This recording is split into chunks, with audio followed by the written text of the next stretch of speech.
എല്ലാവർക്കും സ്വാഗതം. ഞാൻ നിങ്ങളുടെ സ്വന്തം കുട്ടിമാഷ്. 5ാം ക്ലാസ്സിലെ ബേസിക് സയൻസിലെ 5ാമത്തെ പാഠമാണ് the sky near at hand. പാഠത്തിലേക്ക് പോകുന്നതിന് മുന്നേ read and understand the sections on sky observation and the story of Andromeda, അതായത് ആകാശ നിരീക്ഷണം, ആൻഡ്രോമീഡ എന്നീ പാഠഭാഗത്തിലെ ഭാഗങ്ങൾ നന്നായി മനസ്സിലാക്കി വായിച്ചതിന് ശേഷമാണ് പാഠഭാഗത്തിലെ ചോദ്യങ്ങളിലേക്ക് പോകാവൂ. നിങ്ങൾ പാഠഭാഗം വായിച്ചിട്ടുണ്ടാവുമല്ലോ അല്ലേ? എന്നാൽ നമുക്ക് ഒന്നാമത്തെ ചോദ്യത്തിലേക്ക് പോയാലോ. What is space? The space is the hard vacuum without air outside the earth surface. എന്ന് വെച്ചാൽ ഭൂമിയുടെ അന്തരീക്ഷത്തിന് പുറത്തുള്ള വായുരഹിതമായ സ്ഥലമാണ് ബഹിരാകാശം. രണ്ടാമത്തെ ചോദ്യം. The distance from earth to some celestial bodies and their other characteristics are given below. ഭൂമിയിൽ നിന്ന് ചില ആകാശഗോളങ്ങളിലേക്കുള്ള അകലവും അവയുടെ മറ്റ് പ്രത്യേകതകളുമാണ് താഴെ കൊടുത്തിരിക്കുന്നത്. Sun large enough to accommodate 13 lakh earth, 15 crore kilometre away from earth. അതായത് 13 ലക്ഷം ഭൂമിയെ ഉൾക്കൊള്ളാവുന്ന വലിപ്പമുണ്ട് എന്തിന്? സൂര്യന്. ഭൂമിയിൽ നിന്ന് 15 കോടി കിലോമീറ്റർ അകലെയാണ് സൂര്യൻ. Alpha Centauri A large enough to accommodate 16 lakh earth, 40 lakh crore kilometre far from earth. അതായത് 16 ലക്ഷം ഭൂമിയെ ഉൾക്കൊള്ളാവുന്ന വലിപ്പമുണ്ട് ആൽഫ സെന്റോറി എക്ക്. ഭൂമിയിൽ നിന്ന് 40 ലക്ഷം കോടി കിലോമീറ്റർ അകലെയാണത്. അടുത്തത് moon 3.84 lakh kilometre away from earth. മൂന്നാമത്തെ ചോദ്യം. Short note on constellations is given below. നക്ഷത്രഗണങ്ങളെ കുറിച്ചുള്ള ഷോർട്ട് നോട്ടാണ് താഴെ നൽകിയിരിക്കുന്നത്. ഒന്നാമത്തെ നക്ഷത്രഗണമാണ് സപ്തർഷീസ്. സപ്തർഷികൾ എന്ന് പറയും.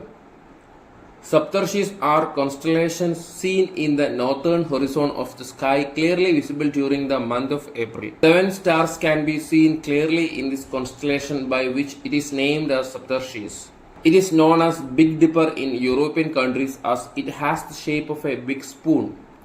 അടുത്ത നക്ഷത്രഗണമാണ് ഹണ്ടർ. അതിനെ ഒറിയോൺ എന്നും പറയും.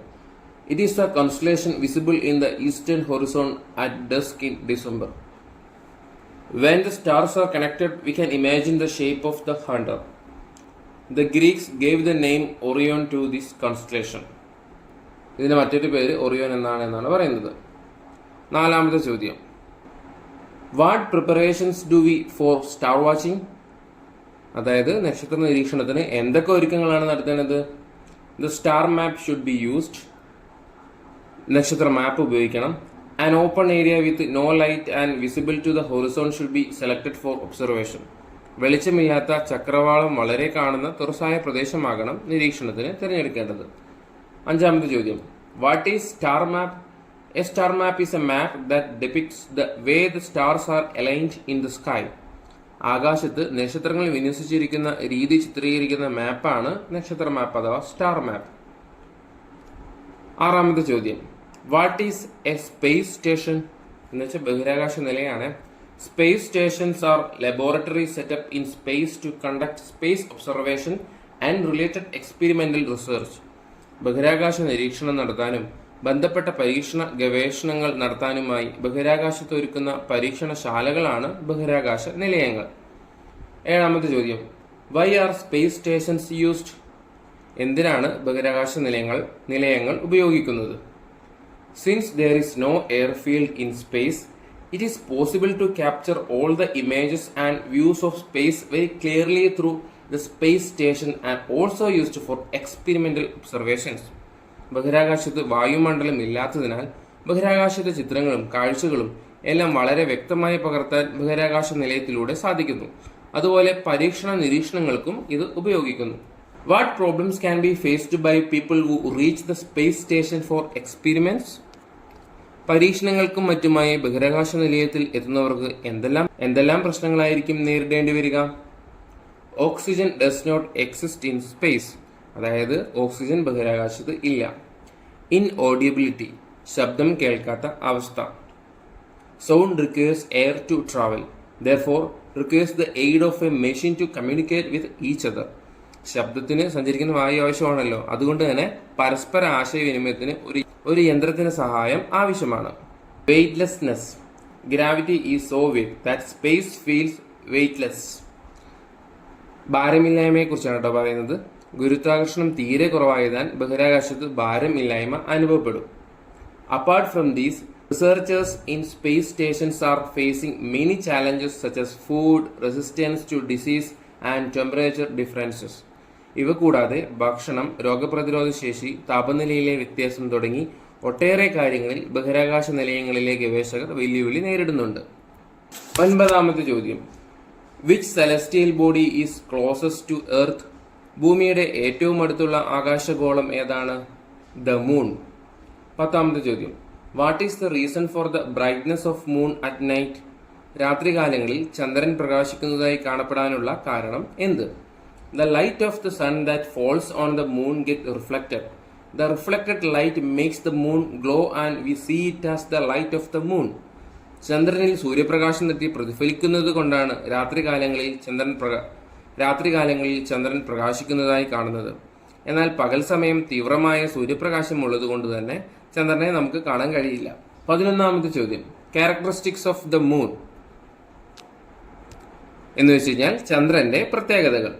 സ്ഫെറിക്കൽ എന്ന് വെച്ചാൽ ഗോളാകൃതി, ലൈറ്റ് വിത്തൗട്ട് ഹീറ്റ് ചൂടില്ലാത്ത പ്രകാശം, ഏജിങ് എന്ന് വെച്ചാൽ വൃദ്ധിക്ഷയങ്ങൾ.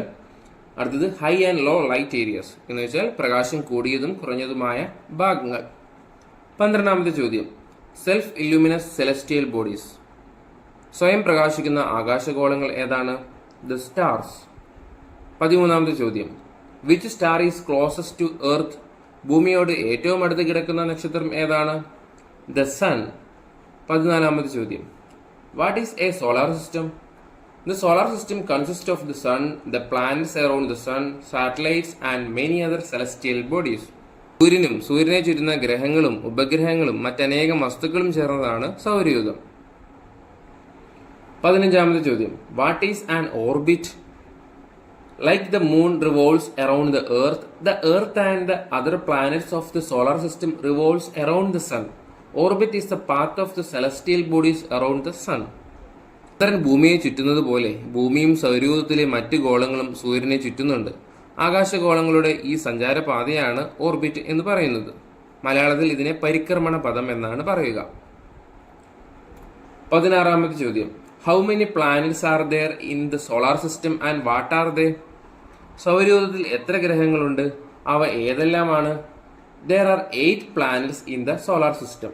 Order of the planets in the solar system is Mercury, Venus, Earth, Mars, Jupiter, Saturn, Uranus and Neptune. 17ാമത്തെ ചോദ്യം, Earth's orbital position lies between the orbital terms of which planets? The position of our Earth orbital term is third from the Sun. Earth is between Venus and Mars in the solar system. 18ാമത്തെ ചോദ്യം, Which was India's first artificial satellite? ഇന്ത്യയുടെ ആദ്യത്തെ കൃത്രിമോപഗ്രഹം ഏതാണ്? ആര്യഭട്ട. 19ാമത്തെ ചോദ്യം, services provided by artificial satellites. കൃത്രിമ ഉപഗ്രഹങ്ങൾ നൽകുന്ന സേവനങ്ങളാണ് ചോദിക്കുന്നത്. Communication, weather forecast, internet system, GPS tracking, distance education, in defence, scientific expeditions. 20ാമത്തെ ചോദ്യം, artificial satellites of India and their uses. ഇന്ത്യയിലെ കൃത്രിമ ഉപഗ്രഹങ്ങളും അവയുടെ ഉപയോഗങ്ങളും. ഇൻസാറ്റ് എന്തിനാണ് ഉപയോഗിക്കുന്നത്? For communications. EDUSAT for education. IRNSS എന്തിനായിരിക്കും ഉപയോഗിക്കുന്നത്? ഗതി നിർണയത്തിനാട്ടോ ഉപയോഗിക്കുന്നത്. കാർട്ടോസാറ്റ് എന്തിനാണ് ഉപയോഗിക്കുന്നത്? Earth observation. ആസ്ട്രോസാറ്റോ? Astronomical study. GSAT 7 resistance. 21ാമത്തെ ചോദ്യം, which is an independent local navigation satellite system developed by India? India വികസിപ്പിച്ചെടുത്ത ഒരു സ്വതന്ത്ര പ്രാദേശിക ഗതിനിർണയ ഉപഗ്രഹ സംവിധാനം ഏതാണ്? Indian regional navigation satellite system അഥവാ IRNSS. 22ാമത്തെ ചോദ്യം, what are rockets? What is its role?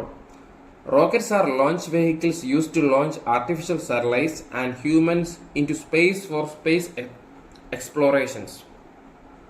ബഹിരാകാശ പഠനത്തിനായി കൃത്രിമോപഗ്രഹങ്ങളെയും മനുഷ്യനെയും ബഹിരാകാശത്ത് എത്തിക്കാൻ ഉപയോഗിക്കുന്ന വിക്ഷേപണ വാഹനങ്ങളാണ് റോക്കറ്റുകൾ. 23-ാമത്തെ ചോദ്യം, what are the space research institutes of different countries? വിവിധ രാജ്യങ്ങളുടെ ബഹിരാകാശ ഗവേഷണ സ്ഥാപനങ്ങൾ ഏതൊക്കെയാണ്? ISRO എന്ന് വെച്ചാൽ ഇന്ത്യൻ സ്പേസ് റിസർച്ച് ഓർഗനൈസേഷൻ, അതെവിടെയാണ്? ഇന്ത്യയിലാണ്. NASA, national aeronautics and space administration, അത് USA-യുടേതാണ്, അതായത് അമേരിക്കയുടേതാണ് കേട്ടോ. ESA, യൂറോപ്യൻ സ്പേസ് ഏജൻസി, അത് യൂറോപ്പിൻ്റെതാണ്. JAXA, Japan aerospace exploration agency, അത് ജപ്പാന്റെയാണ്.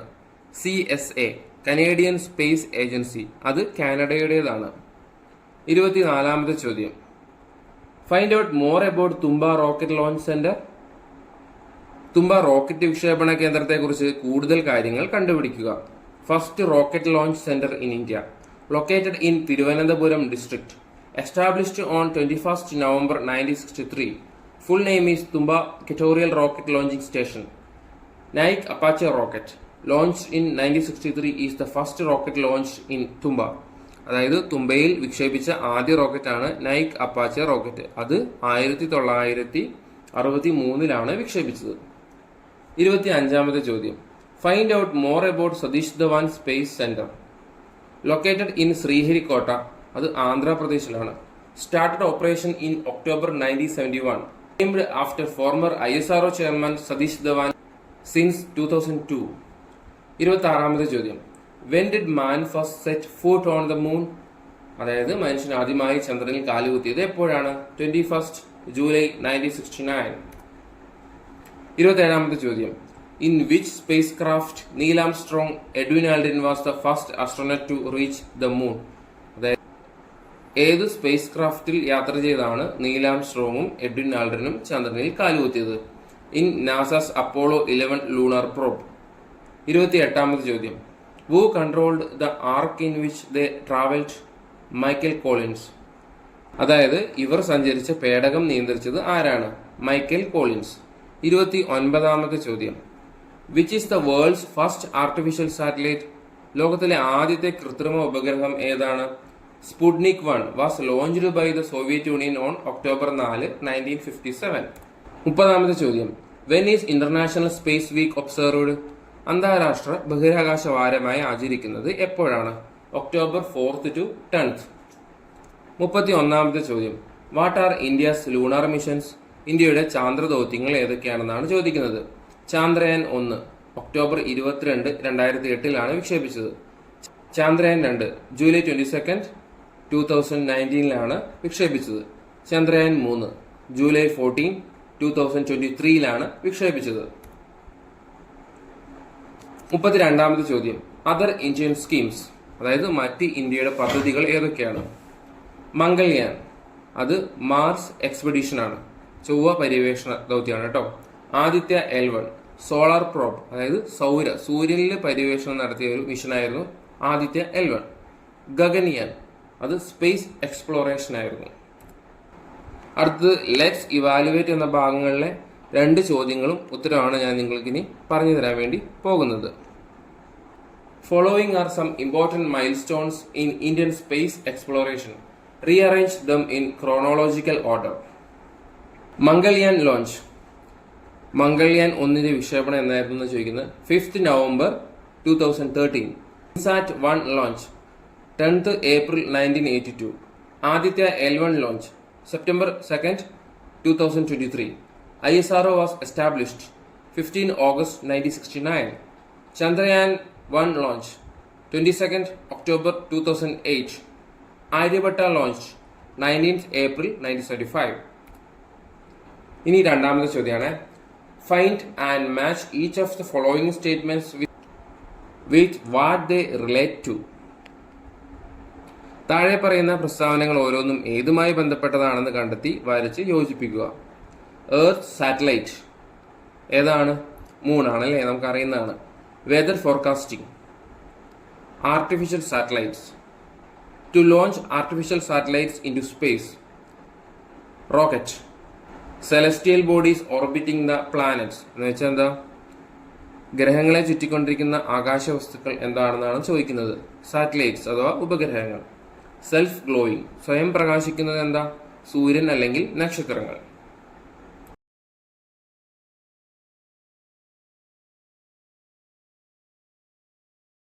ഈ വീഡിയോ ഇഷ്ടമായെങ്കിൽ ലൈക്ക് ചെയ്യുക, ഷെയർ ചെയ്യുക. ചാനൽ സബ്സ്ക്രൈബ് ചെയ്യാൻ മറക്കില്ലല്ലോ അല്ലേ? താങ്ക്